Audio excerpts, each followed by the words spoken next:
नमस्कार प्यारे बच्चों, आज की वीडियो में हम करने जा रहे हैं कक्षा प्रथम डीएवी भाषा अभ्यास की किताब अभ्यास नंबर 16 योगशाला। इन जानवरों को पहचानिए व इनके नाम लिखिए। इस चित्र में कुछ जानवर बने हुए हैं, आइए उनको पहचानते हैं और उनके नामों को लिखते हैं। पहला चित्र है यह हाथी का। हाथी कैसे लिखेंगे? हा थी। अगला चित्र है बकरी का। ब क री। उसके बाद यह है लोमड़ी। लो म ड़ी।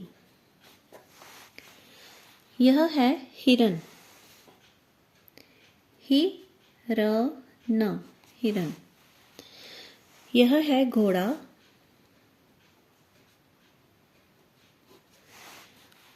और अंत में गाजर पकड़े ये नन्हा सा कौन है? खरगोश। एक बार दोबारा रिवाइज करें। हाथी, बकरी, हिरन, लोमड़ी, घोड़ा, खरगोश। बढ़ते हैं अगले पन्ने पर। प्रश्न 2, इन पक्षियों को पहचानिए व इनके नाम लिखिए। पहले चित्र में तो हमें जानवर दिखाए गए थे, अब यहाँ पर है पक्षी।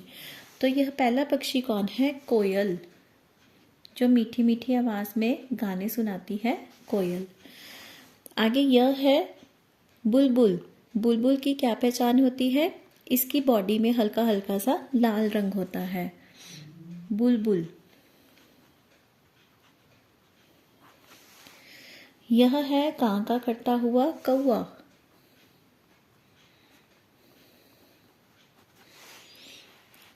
यह कौन है? मिट्ठू, तोता।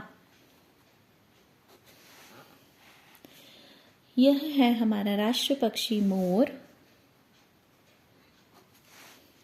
और गुटरगू करता हुआ सलेटी रंग का ये कौन है? कबूतर। एक बार दोबारा रिवाइज करें।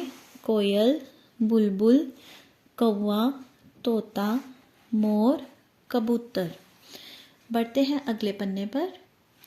प्रश्न 3 समझकर पूरा कीजिए। यहाँ पर हमने वचन बदलो करना है। देखिए, एक तोता, 4 अनेक में आता है तो तोते। एक किताब, 5 किताबें। किताबें, बे पे बिंदी आएगी। एक बच्चा, 2 बच्चे। 1 रुपया, 3 रुपए। अब रू में बड़ा हुआ आ जाएगा इस तरह से। एक औरत, 7 औरतें, बिंदी आ जाएगी। रिवाइज करें। तोता, तोते, किताब, किताबें, बच्चा, बच्चे, रुपया, रुपए, औरत, औरतें। आगे है प्रश्न 4, दिए गए शब्दों के समान लय वाले शब्द चुनकर रिक्त स्थान में लिखिए। कच्चा, अब देखो कच्चा के साथ क्या मैच हो रहा है? बच्चा। लिख देंगे यहां बच्चा। पक्का, धक्का। लस्सी, रस्सी। छप्पर, खप्पर। बल्ला, हल्ला। दोबारा से रिवाइज करेंगे समान लय वाले शब्द। कच्चा, बच्चा, पक्का, धक्का, लस्सी, रस्सी, छप्पर, खप्पर, बल्ला, हल्ला। बढ़ते हैं अगले प्रश्न पर। प्रश्न नंबर 5, दिए गए वाक्यों में विपरीत शब्दों पर घेरा लगाइए। अब यहाँ वाक्यों को पढ़ना है, उनमें से विपरीत शब्द विलोम शब्दों पर घेरा लगाना है। खरगोश तेज दौड़ता है, कछुआ धीरे। तो देखो यहाँ पर विलोम शब्द कौन से है? तेज, धीरे। आगे है यह गुलाब खिला हुआ है पर गेंदा मुरझा गया है। तो इनमें विलोम शब्द क्या है? खिला और मुरझा। खिला मतलब जैसे फूल ऐसे खिलता है, और मुरझा जब वो ऐसे बंद सा हो जाता है। मैंने तो धीरे से मारा था पर जोर से लग गया। धीरे, जोर। देखने में यह किताब भारी लगती है पर है हल्की। भारी, हल्की। पहाड़ से उतरना आसान है पर चढ़ना मुश्किल। अब देखो इस वाक्य में 2 विलोम शब्दों के पेयर आए हैं। कौन कौन से? उतरना, चढ़ना, आसान, मुश्किल। ठीक है, तो एक को हम अंडरलाइन कर देंगे और एक को सर्कल कर देंगे ताकि पता लग जाए उतरना का चढ़ना है विलोम, आसान का मुश्किल। आइए दोबारा से रिवाइज करते हैं। तेज धीरे, खिला मुरझा, धीरे जोर, भारी हल्की, उतरना चढ़ना, आसान मुश्किल। बढ़ते हैं अगले पन्ने पर। प्रश्न 6, चित्रों को देखकर कहानी समझिए और नीचे लिखे वाक्यों को सही क्रम में लिखिए।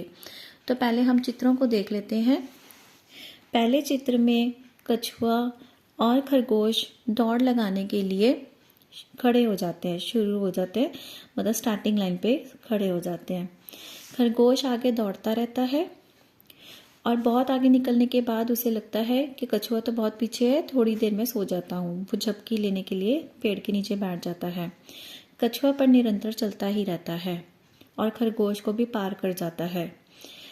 कुछ देर बाद जब खरगोश की आंख खुली तब वह देखता है कि कछुआ तो आसपास कहीं भी नजर नहीं आ रहा। तब जब वह भागते हुए फिनिश लाइन पर पहुंचता है तब देखता है कि कछुआ वहां पर पहले ही पहुंच चुका है और कछुआ यह रेस जीत चुका है और खरगोश हार चुका होता है। तो ये थी कछुआ और खरगोश की कहानी। अब हम पढ़ लेते हैं वाक्यों को। पहला वाक्य बच्चों देखिए, इसमें कौन सा आएगा? कछुए और खरगोश ने साथ साथ दौड़ना शुरू किया है। पहला वाक्य। खरगोश बहुत आगे निकल गया। दूसरा वाक्य। तीसरा है वह रास्ते में ही सो गया। कछुआ धीरे धीरे चलता रहा। आखिर में कछुआ जीत गया। तो यह 5 वाक्यों की कहानी है।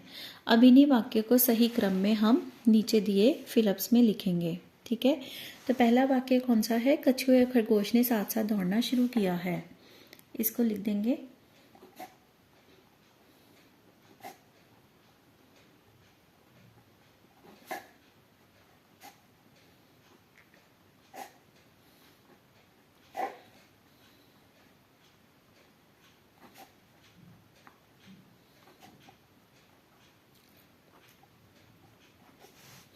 दूसरा है खरगोश बहुत आगे निकल गया।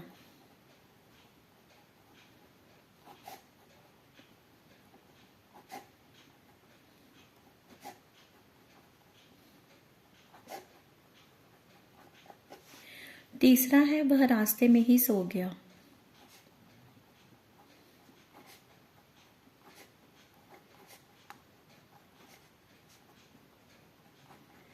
फिर है कछुआ धीरे धीरे चलता रहा।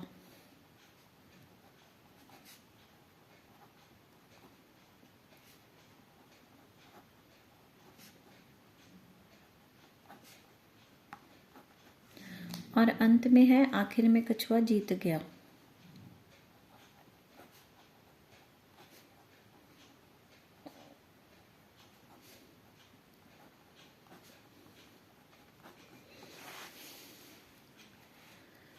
ठीक है बच्चों, इसी पन्ने के साथ भाषा अभ्यास की किताब कक्षा प्रथम DAV हमारी संपूर्ण होती है। मिलेंगे आपसे जल्दी ही अगली वीडियो में। तब तक के लिए पढ़ते रहिए, खुश रहिए।